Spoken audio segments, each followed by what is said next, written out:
This story unveils another Japan one hidden in the shadows of its beauty. It is not written in the official history, yet it undeniably existed. The kappa, a yokai, frequently depicted in old folklore and ukiyo art, is one of Japan's most well-known mythical creatures. Legends persist that it may have existed.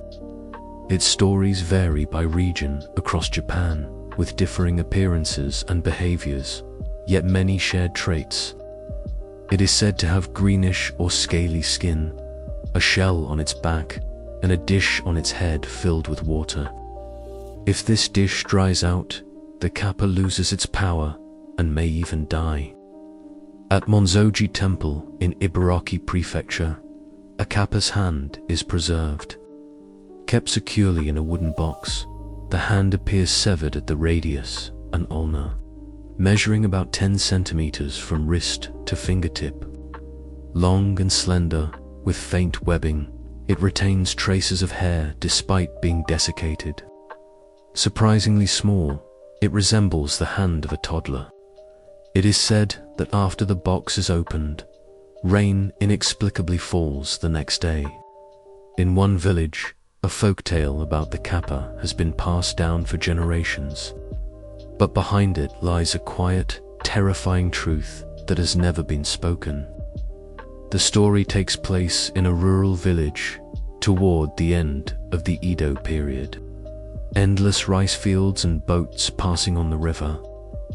Villagers worked the fields until sunset and spent evenings around the hearth, easing the day's fatigue. One day, a rumor began to spread. Never walk by the river at night. Even if you hear a child's voice, do not respond. The river near the village flowed into the sea. By day, it was bright and calm, but at night, it was deep, dark, and silent. For years, the laughter of children had been heard near the riverbank at night. Those who followed the sound were never seen again. Someone claimed they saw a small shadow staring from the water's surface. Its eyes glowed eerily, blending with the darkness. That's a kappa. The elders warned their families to stay away from the river. One summer night, a boy named Yasuke stayed out late after school. Taking a shortcut along the river, he heard a small voice behind him. "Yasuke, come here." He turned around, but no one was there. Feeling uneasy, Yasuke glanced toward the river. The surface rippled gently. In the water, he saw a pale face. Its glowing eyes stared silently at him. "Who's there?" He got no reply. Yasuke remembered a story his grandmother used to tell. There's a child-shaped spirit in the river. It is not human. Terrified, Yasuke ran without caring about the muddy ground beneath him. He felt something chasing him and could barely breathe, but he kept running. When he got home, he clung to his grandmother and told her everything. "Yasuke, you didn't answer it, did you?" Her face tensed. "If you reply, you can never come back." This was known in the village as the kappa's invitation. Children who played near the river would sometimes vanish without a trace. Some reported seeing childlike shadows in the water. Others said they felt a small hand tug theirs while walking at night. Some children were never found, with only footprints left by the river. The villagers, gripped by fear, warned everyone to avoid the river after dark. That night, Yasuke's shoshi screen rattled as if scratched by claws.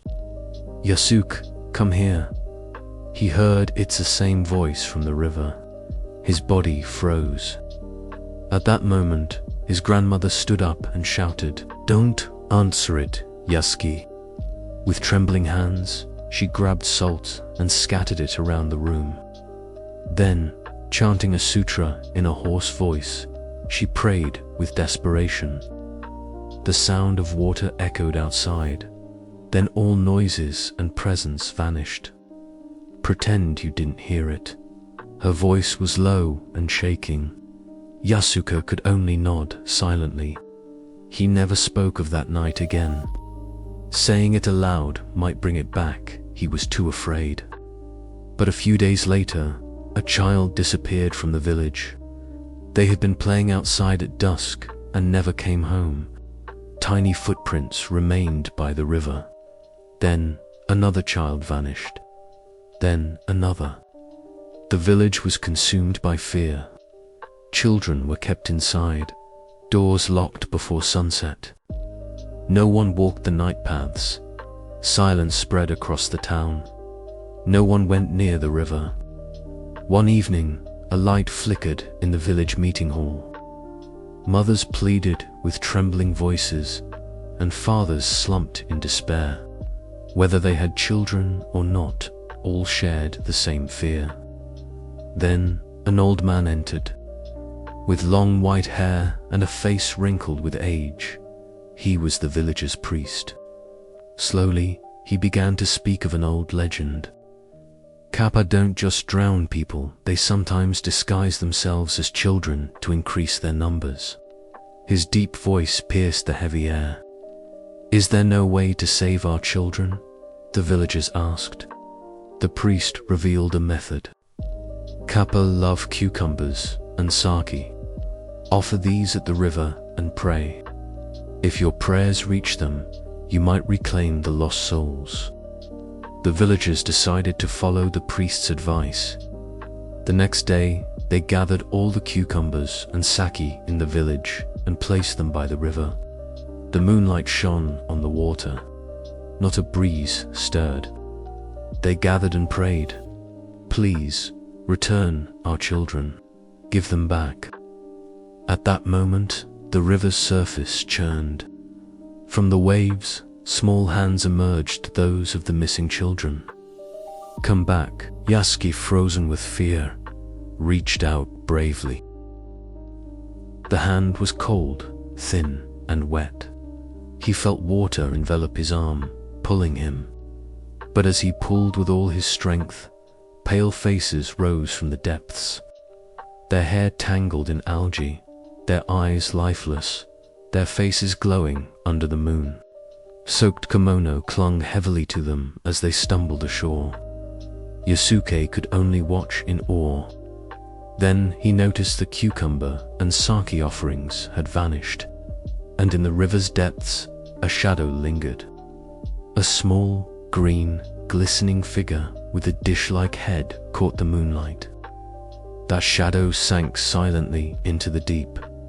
No splash, no bubbles, as if everything had ended. The prayers stopped. No one spoke. Stillness returned to the riverbank. Since then, no child has gone missing. The villagers finally sighed with relief, peace restored. But even now, some claim to hear whispers while walking by the river at night. Come here, no one answers. They cover their ears instead. The next day, cucumbers and sake are offered by the river. Each time, the offerings vanish completely, ish and all. The villagers still believe. That night, the kappa didn't end everything. It merely returned to the depths below. To this day, the tale lives on in the village. Never walk by the river at night. Even if you hear a child's voice, never respond. Is this truly just a folk tale? Or is it a story born from a tangible, terrifying reality? The kappa, sometimes feared, sometimes friendly, has long fascinated people. But behind its strange appearance may lie a dreadful truth. During the Edo period, a sad custom called mabiki existed across Japan. Due to poverty and food shortages, some families could not raise all their children. Infants were sent down the river. In farming villages, it was considered a necessary sacrifice for survival. The lifeless bodies sank into the water. When found, their skin had turned green from prolonged submersion. Their hair was gone, making their bare heads resemble plates. Stones were tied to their bodies to keep them from floating. This may have inspired the shell in the Kappa legend. If you meet a Kappa, it will pull you into the water. This warning may have been used to keep others from discovering such tragic scenes. There are records of a boy being thrown into the river and his brother dying while trying to save him. Perhaps such tragedies, mixed with fear and imagination, gave shape to the Kappa. If you hear laughter by the rustling riverbank, it may truly be a Kappa. Or perhaps it is sorrow never spoken still drifting on the surface. Even today, people talk of catching a Kappa and earning a huge reward. Whether you believe in the Kappa or not, the choice is yours.